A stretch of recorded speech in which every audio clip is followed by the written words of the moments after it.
Kumusta mga idol? Gamit ko nga pala dito yung paborito kong hero. Hindi Bisaya pero albularyo. Ang galing nito mga idol. Kaya panoorin nyo kung paano ako manggamot. Dito ay naabangan namin si Mia. Wala siyang kasama. Ewan ko saan yun nagpunta. Baka busy yun sa jowa niya. Kaya si Moskob hindi nag-atubili, kanya nang itinumba. Dito mga idol, yung tank na kanyang kasama nagkamali ng set, kaya binigyan ni Moskob, tumba ulit.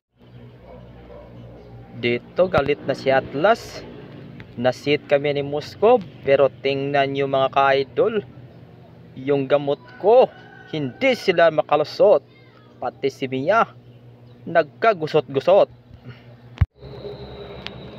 Ayaw nyo talaga kaming tatantanan. Gusto nyo talaga ng matinding laban. Kaya heto kami. Walang atrasan. Hahabulin ko kayo kahit saan. Kaya si Mia nagpa-cancel. Pati si Atlas nag-cancel. Ay nako, nag-cancel pero hindi siya makatakas sa sibat.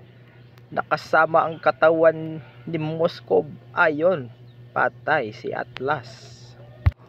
Dito ay naabangan namin si Sax na mukhang alien. Ayon, patay agad ni Moskob. Isang tira rin. Ito si Atlas at Hayabusa nakisali na rin, pero hindi kinaya ang gamot ko. Walang tigil na healing. Ayan tuloy, KO ang tatlo. Ay, si Mia pumatol. Ayan pa, tinira ni Moskob. Hindi na makascore. Kaya yon, tinawanan ni Moskob dahil maniac. Pumunta agad kami sa turtle para kaming nagagalak. Sumama pa tong isang octopus.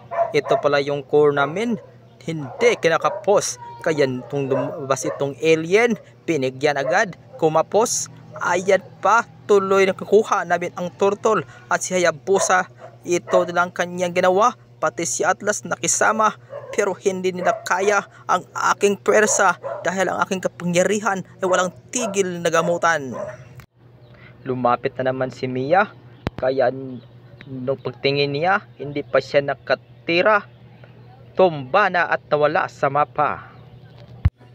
Mabilis kaming pumunta agad sa mid lane. Nandoon pala yung alien at si Atlas na hindi tumitigil mangharas sa amin. Kaya iyon, bumagsak na naman yung dalawa. Hindi nila kaya. Dito muling nagka-clash si Genevieve. Gustong mangharas, pero hindi nila kaya itong aking lakas. Dahil ang kapangyarihan ko ay hindi kumukupas at hindi minamalas. Kaya pagsak silang apat, kahit sila pa ay makunat. Si Genevieve aaligid-aligid sa akin. Mukha ata itong sa akin ay may pagtingin. Pero si Moskob nagsiselos kaya hindi niya binigyan. Pati si Mia kinapos. Kaya nagpost na kami dito sa mid lane. Pero si Atlas biglang dumating. Nagkabigayan na naman. Si Atlas at Hayabusa mukhang may papatunayan.